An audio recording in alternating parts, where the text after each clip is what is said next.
তা সভাসদগণ, পুজো তো এসে গেল। হ্যাঁ মহারাজ, চারিদিক এখন শুধু শিউলি ফুলের গন্ধে ম ম করছে। মহারাজ, আমি একটা কবিতা লিখেছি। তাহলে আর দেরি করছো কেন? শোনাও শোনাও। আর মাত্র কয়েকটা দিন চলে এসেছে পূজা, স্বর্গ থেকে মর্তধামে আসবেন দশভুজা। নতুন জামা জুতো পরে খাবো দাবো ঘুরবো, কাজকর্ম শিখে তুলে ডানা ছাড়াই উড়বো। দারুণ দারুণ, মনের কথা বলেছো তুমি সভাকবি। তোমার কবিতা আমার প্রাণ ছুঁয়ে নিয়েছে। মহারাজ, পুজোর সময় আমরা তো সবাই পুজোর ভাতা পেয়েছি, কিন্তু আমাদের রাজ্যের অনেক গরিব প্রজা রয়েছে যারা পুজোতে কিছুই কিনতে পারেনি। তাই আমি বলছিলাম কি, এবারে যদি সকল গরিব প্রজাদের কিছু অর্থ দেওয়া হতো তাহলে খুব ভালো হতো। বাহ বাহ বাহ মন্ত্রী, বাহ বাহ, তোমার এই প্রস্তাব আমার মন একেবারে জয় করে নিল। বাবা, এ তো দেখছি ভূতের মুখের আমনাম। থামো গোপাল, মন্ত্রী যে এইরকম নিজের স্বভাব পরিবর্তন করতে পেরেছে সেটা দেখে আমার খুবই ভালো লাগছে। মহারাজ, আমার কিন্তু একটা খটকা লাগছে। রাতারাতি এরকম স্বভাবের পরিবর্তন কি করে সম্ভব?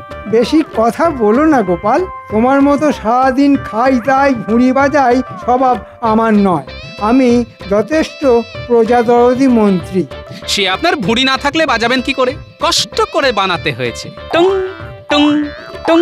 দেখো, তোমরা নিজেদের মধ্যে সব ঝগড়াঝাটি বন্ধ করো, আর আমাদের মতে মন্ত্রী যেটা বলেছে সেই অনুযায়ী কাজ করার চেষ্টা করো।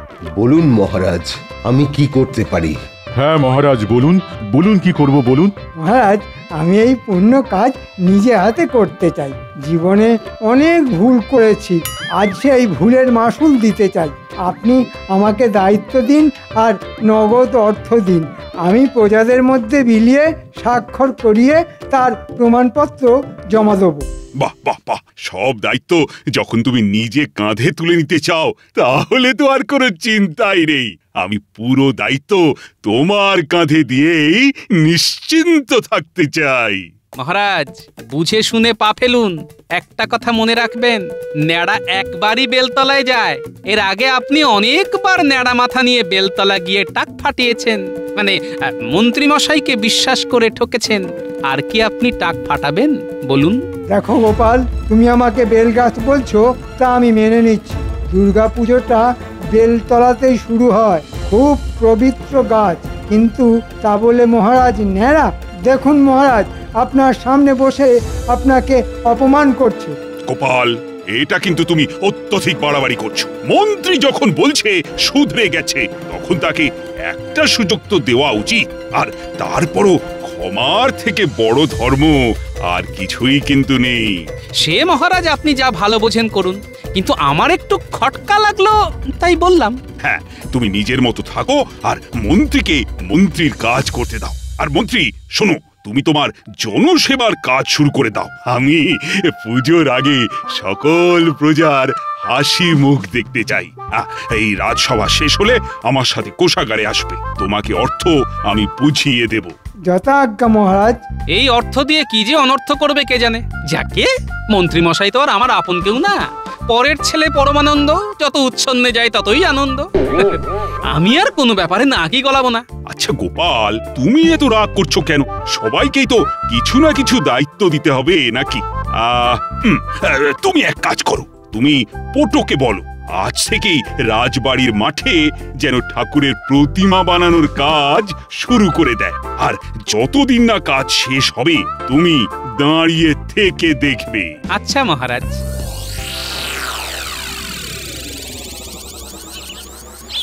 বেটাদের সেই কখন আসতে বলেছি, এক জায়গায় দাঁড়িয়ে দাঁড়িয়ে আমার পায়ে শিকড় গজিয়ে গেল, কিন্তু বেটাদের এখনো কোনো পাত্তাই নেই। তোদের এত আসতে দেরি হলো কেন? হ্যাঁ, আর বলবেন না। ওসব বাজে কথা বাদ দে, এখন আমার কাজের কথা শোন। বলুন বলুন। সামনে তো দুর্গাপুজো। হ্যাঁ, সেই জন্য আমাদের কিছু টাকা পয়সা দেবেন নাকি? ওই নতুন জামা, জুতো, কাপড় এসব কিনবো। সব পাবি, কিন্তু তার আগে রাজ্যবাসীদের টাকা বিলিয়ে দিতে হবে, মহারাজের আদেশ। আপনি ওই রাজ্যবাসীদের অর্থ বিলিয়ে দেবেন? চুপ, যেটা বলছি শোন, আর কাজটা মন দিয়ে কর। আমি টাকা দিচ্ছি না, মহারাজ দিয়েছেন আমার দায়িত্ব বিলিয়ে দেওয়ার, আর সেই সুযোগে কিছু বুঝতেই পারছিস। হ্যাঁ, তা আমাদের কি করতে হবে সেটা খোলসা করে বলুন। শোন, তোরা সকল গরিব দুঃখী প্রজাবাসীদের জন্য দুটো তালিকা বানা। দুটো তালিকা কেন? হ্যাঁ, দুটোই তালিকা হবে, কারণ একটা তালিকাতে শুধু তাদের নাম থাকবে যারা একেবারেই গরিব, কিছুই নেই। আর একটা তালিকাতে তাদের নাম থাকবে যাদের অন্তত জমি, বাড়ি, ধানের গোলা, পুকুর, গরু, বলদ কিছু না কিছু আছে, কিন্তু গরিব। এটা দিয়ে কি হবে মন্ত্রীমশাই? কি হবে সেটা তুই পরে জানতে পারবি। এখন তোদের দুজনকে যেটা করতে বললাম সেটা কর। ঠিক আছে মন্ত্রী মশাই, আমি তাহলে যাদের কিছু আছে বেছে বেছে তাদের নামের তালিকা বানাচ্ছি। আর আমি যাদের কিছুই নেই তাদের নামের একটা তালিকা বানাই। হ্যাঁ, এই তো কি সুন্দর বুঝে গেছিস আমার গলুমলু বটা ঘটা। আরেকটা প্রশ্ন আছে মন্ত্রী মশাই। আবার কি প্রশ্ন? বলছিলাম কি, এই তালিকার মধ্যে আমাদের দুজনের নামও কি ঢুকিয়ে দেব নাকি? মানে আমরাও তো গরিব প্রজা। না না না না, একদম না। তোদের আমি আলাদাভাবে বকশিস দিয়ে পুষিয়ে দেব, তোরা চিন্তা করিস না। এখন যা, তোরা কাজে লেগে পড়। যা যা যা যা।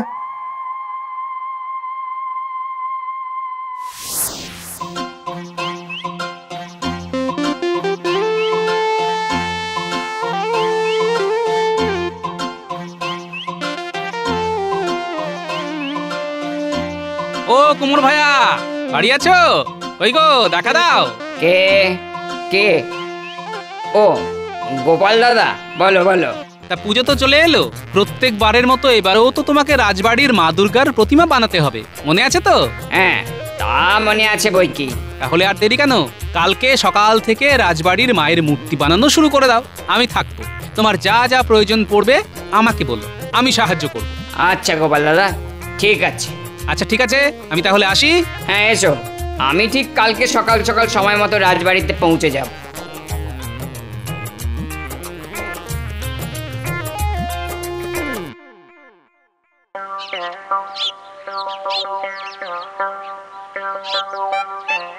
বাপ রে বাপ, কি গরম!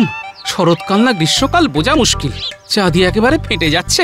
কি গোপাল দাদা, রাজবাড়ির পুজোর কি খবর গো? আর তোমার ওই বাড়ির পুজোর কেনাকাটা করা হলো? হ্যাঁ তা হয়েছে, রাজবাড়ির পুজো তো হবে, এবারও জাঁক জমক করেই হবে। তা তোমার পুজোর কেনাকাটা কত দূর? আর আমার কেনাকাটা দেখো না, পুজো চলে এলো, কিন্তু দোকানে দোকানে তেমন ওই বেচাকেনাও নেই। এদিকে ওই কদিন আগে ধার দেনা করে ছোট মেয়েটার বিয়ে দিয়েছিলাম, পাওনাদাররা তো ওই রোজ এসে তাগাদা দিয়ে যায়। আমি যা কষ্টে আছি গোপাল দাদা, তোমায় কি বলবো। মনে হচ্ছে একমাত্র ওই পুকুরটাও বেচে দিতে হবে। আর তোমার কোনো চিন্তা নেই, মহারাজ পুজোতে সব গরিব প্রজাদের জন্য অর্থ দেওয়ার বন্দোবস্ত করেছেন। আমাদের মন্ত্রী মশাই সবাইকে দায়িত্ব নিয়ে অর্থ দান করবেন, তোমার ধারও শোধ হয়ে যাবে, আর পুকুরও বেচতে হবে না। তাহলে তো খুবই ভালো হয় গোপাল দাদা, খুবই ভালো হয়। জয় মহারাজের জয়।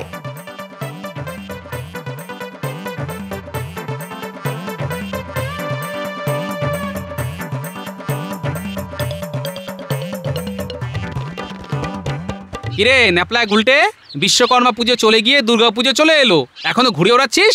কি আর করবো বলো গোপাল দাদু, আমাদের কুঞ্চিত বঞ্চিত জীবনে আনন্দ মানে তো এইটুকুই, ঘুড়ি ওড়ানো। না হয়েছে পুজোর জামা কাপড়, না অন্য কিছু।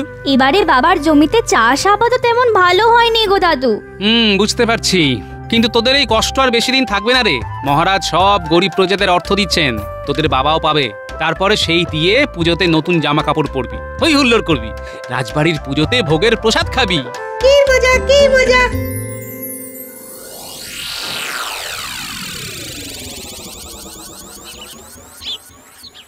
এতক্ষণে তো ব্যাটাদের তালিকা নিয়ে চলে আসার কথা, কিন্তু এখনো তো এলো না।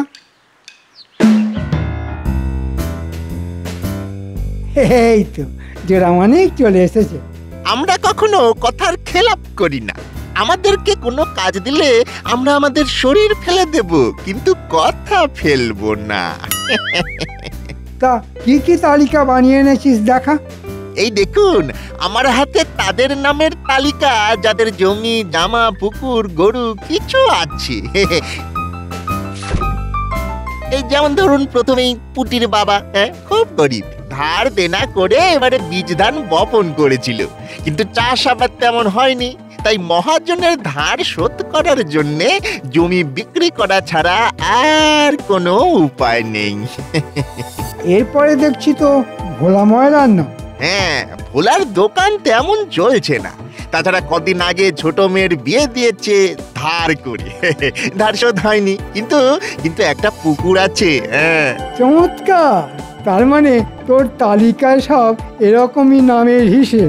একদম পুরো গবেষণা করে তালিকা বানিয়েছি, বাড়ি বাড়ি ঘুরেছি, লোকজনকে জিজ্ঞাসা করেছি। আর ঘটা, তোর তালিকা দেখি। আমার তালিকায় শুধু ওই হতদরিদ্র লোকেদের নাম। তিন কুলে কেউ নেই, টাকা কড়িও নেই, দিন আনে আর দিন খায়। ঠিক আছে ঠিক আছে, বুঝে গেছি, এদের নিয়ে আমার বেশি মাথা ব্যথা নেই।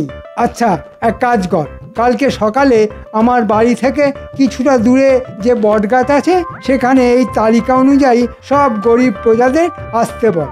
আর যাদের জমি জমা সম্পত্তি কিছু আছে তাদেরকে ওই সম্পত্তি দলিলপত্র নিয়ে আসতে বলবি, আর যাদের কিছুই নেই তাদের খালি হাতে। ঠিক আছে? আচ্ছা মন্ত্রী মশাই। আর হ্যাঁ, সকালে আমি ঘোষককে দিয়ে ঘোষণা করাবো, ঘোষণা শুনেই যেন সবাই চলে আসে, যে আসবে না সে কিছুই পাবে না। আচ্ছা আচ্ছা মন্ত্রী মশাই। যাই, আমিও কাজ গুছোতে শুরু করি। মহারাজের দেওয়া অর্থগুলো তালিকা অনুযায়ী সাজিয়ে ফেলি।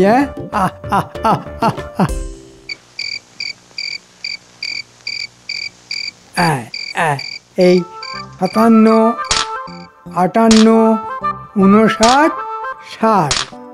এই তখন থেকে মোহরের হিসেব করছো? মহারাজ এত টাকা পয়সা তো দিলেন, কিন্তু আমার শাড়ি গয়না কখন হবে? হবে গিন্নি, হবে, সব হবে। তোমাকে রত্ন দিয়ে ভরিয়ে দেব, তুমি যত্ন করে পড়বে। এই মৌকায় ফোকটসে যা কামিয়ে নিলাম না, এখন আগামী 10 বছর পুজোতে তোমাকে শাড়ি গয়না কিনে দেওয়ার জন্যে কোনো চিন্তাই করতে হবে না। বেশ বেশ, তোমার এই সুবুদ্ধি, এর মানে কুট বুদ্ধি মাথায় এসেছে, এটা দেখেও ভালো লাগছে।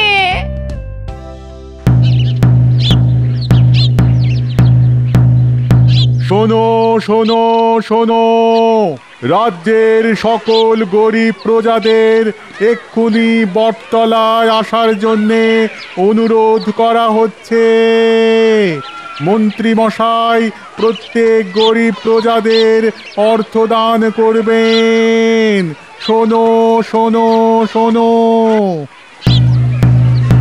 প্রথমেই ডেকে নেওয়া হচ্ছে ভোলা ময়রাকে। ভোলা, তুমি মন্ত্রী মশাইয়ের সামনে চলে এসো। তা ভোলা, শুনলাম তোমার অনেক কষ্ট দুঃখ ধার দেনা, তাই আমি তোমাকে অর্থ দান করব। আমি তো শুনলাম মহারাজ দান করছেন। মহারাজকে তো আমি রাজি করালাম, সব দায়িত্বই আমার। তুমি শুধু তোমার ওই পুকুরের দলিলটা দাও, এখানে টিপ স্বাক্ষর করো, আর মোহরের থলে নিয়ে যাও। একটা কথা মনে রাখবে, কিছু পেতে হলে কিছু দিতে হয়। কি আর করা যাবে, একটা ধার তো মিটবে। জয় মন্ত্রী মশাইয়ের জয়। এরপরে আসবে পুটির বাবা।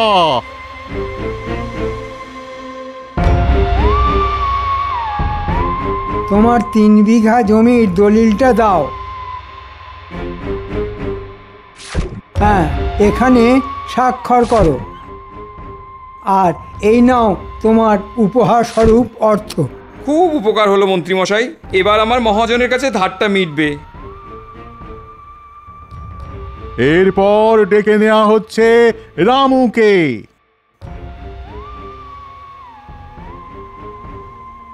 কি রামু, তুমি তো ভিক্ষা করে দিন কাটাও। হ্যাঁ হ্যাঁ মন্ত্রী মশাই। তোমাদের জন্যে আমার মন বড্ড কাঁদে গো। এই নাও তোমার পুজোর জন্যে অর্থ, এই দিয়ে জামা কাপড় কিনো, পুজোতে আনন্দ করো। ধন্যবাদ মন্ত্রী মশাই।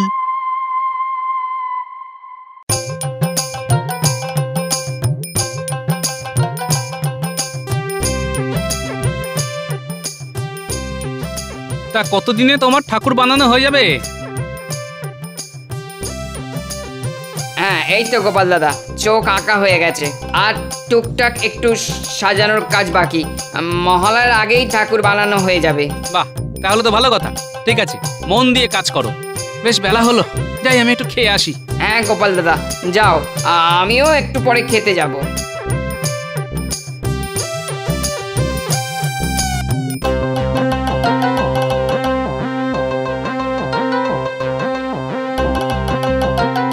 কি রে পুঁটি, পুজোর জামা কাপড় হলো?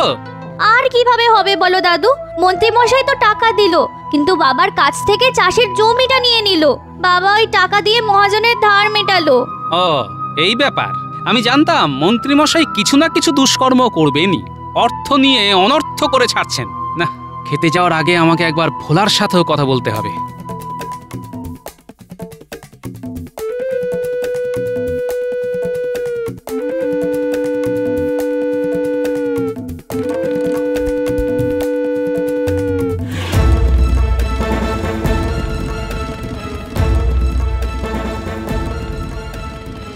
কি গো ভোলা, কি খবর? টাকা পয়সা পেয়েছো তো? হ্যাঁ তা পেয়েছি, সেই টাকা দিয়ে ধারটা মেটালাম, কিন্তু তার সাথে আমার পুকুরটাও গেল।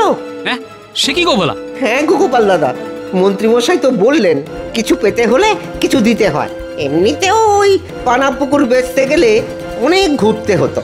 যাই হোক, ধারটা তো মিটলো, পুজোর জামা কাপড় নাই বা জুটলো। কি কথা, মহারাজ তো সব প্রজাদের হাসি মুখ দেখার জন্য কোষাগার ফাঁকা করে অর্থ বিলিয়ে দিলেন, আর তোমরা পুজোর সময় ছল ছল চোখে ঠাকুর দেখবে? না, আমাকে এক্ষুনি খবরটা মহারাজকে জানাতে হবে। খাওয়া দাওয়া পরে হবে।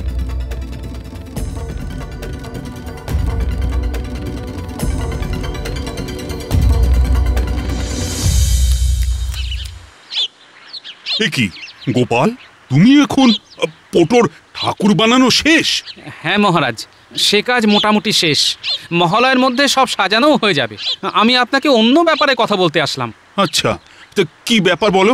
বলছিলাম কি মহারাজ, মন্ত্রীমশাই তো সবাইকে টাকা পয়সা অর্থ বিলিয়ে দিয়েছেন, কিন্তু সেই টাকা দিয়ে সবাই জামা কাপড় কিনেছে কিনা, সবাই হাসি খুশি আছে কিনা, সেটা তো জানা দরকার মহারাজ। হ্যাঁ তা তো একদম ঠিক কথা। তাই মহারাজ আপনি এক কাজ করুন, মহালয়ের দিন রাজ্যের সকল গরিব প্রজাদের বলুন রাজবাড়ির প্রাঙ্গণে যেখানে ঠাকুর বানানো হয়েছে সেখানে যেন এসে হাজির হয়।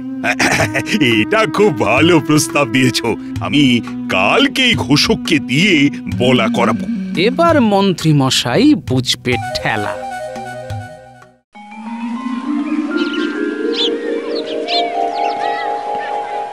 মহারাজ, খামোকা আবার সবাইকে ডাকার কি দরকার? আমি তো সবাইকেই অর্থ দিয়েছি, ওরা পোশাক কিনলো কি না কিনলো আমাদের জন্য কি লাভ?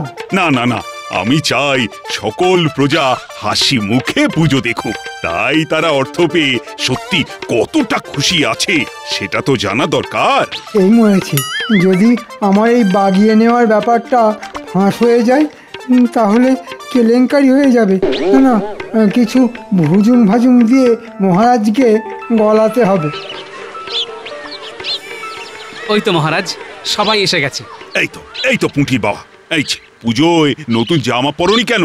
কি করে পরবো হুজুর, যে কটা টাকা পয়সা পেলাম সব দিয়ে মহাজনের ধার মেটালাম, আর সাথে আমার জমিটাও চলে গেল। আমার পুকুরটাও তো নেই মহারাজ, কিভাবে কিনবো? মহারাজ, মহারাজ মন্ত্রীমশাই আমাদের টাকা দিয়েছেন, কিন্তু তার বদলে আমাদের সম্পত্তি কেড়ে নিয়েছেন। কি মন্ত্রী, এরা সবাই তোমার নামে কি সব বলছে? মহারাজ, এরা মিথ্যে কথা বলছে। আমি সবাইকে দিয়ে স্বাক্ষর করিয়ে নিয়েছি, সবাই যথেষ্ট টাকা পেয়েছে কিনা। এই দেখুন মহারাজ, সবাইকে নিঃস্বার্থে দান করেছি। মহারাজ, গ্রামের অনেক প্রজারাই নিরক্ষর, ওরা দেখুন কেউ নিজের নামই স্বাক্ষর করতে পারে না, তাই কাগজে কি লেখা আছে না বোঝাই স্বাভাবিক। এই মরেছে, গোপালের তো দেখছি সব কিছুতেই যুক্তি তৈরি করা আছে। এ কি মুখ ফসকে আমি কি বলে ফেললাম? হ্যাঁ, ছি ছি ছি মন্ত্রী, আমি এই জন্য তোমাকে বিশ্বাস করে দায়িত্ব দিয়েছিলাম। ভুল হয়ে গেছে মহারাজ, ক্ষমা করুন। মানে মহারাজ, আমি ভিখারি বলে আমার কাছে কিছু নেই, তাই আমাকে মন্ত্রীমশাই কম অর্থ দিয়েছে। হ্যাঁ, এটা আমি ভোলার কাছ থেকে জানতে পেরেছি। আমি পেয়েছি 10 মোহর, আর ভোলা পুকুর দিয়েছে বলে 50 মোহর। হ্যাঁ সেনাপতি, তুমি এক্ষুনি মন্ত্রীর বাড়িতে যা যা টাকা পয়সা আছে সব কেড়ে নাও, আর মন্ত্রীর সব রাজকীয় পোশাকও কেড়ে নাও, আর সব অর্থ আমাদের প্রজাদের বিলিয়ে দাও।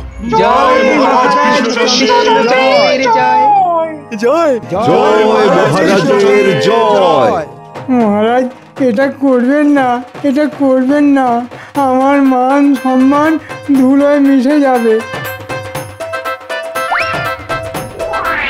দাঁড়ান মন্ত্রী মশাই, দাঁড়ান বলছি, দাঁড়ান। সত্যি গোপাল, আজ তুমি আমার চোখ খুলে দিলে, নইলে সব অর্থ দিয়ে মন্ত্রী অনর্থ করে ফেলতো। এই সবাই বলো, জয় গোপালের জয়, জয় গোপালের জয়। আমার জয়ধ্বনি না দিয়ে মা দুর্গার জয়ধ্বনি দিন। জয় মা দুর্গা। ওরে বাবা রে, ওরে বাবা রে, মরে যাবো রে।